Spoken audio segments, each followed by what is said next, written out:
Yan mga guys, at nagkatay nga tayo ng rabbit. Yung rabbit po yan.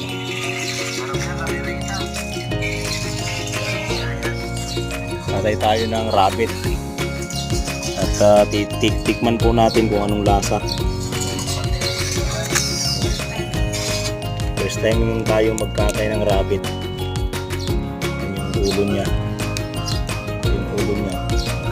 Pinutol na namin kasi. Binalatan na lang namin kasi first time lang kami magkatay. So nagkatay tayo ngayon. Yung laman loob niya. Yan yung atay niya. Lilinisan namin para makain natin yung laman loob. Yung maganda dyan. Sabi nila masarap daw sa manok. So yan. Yan lang yung talagang masarap nga siya.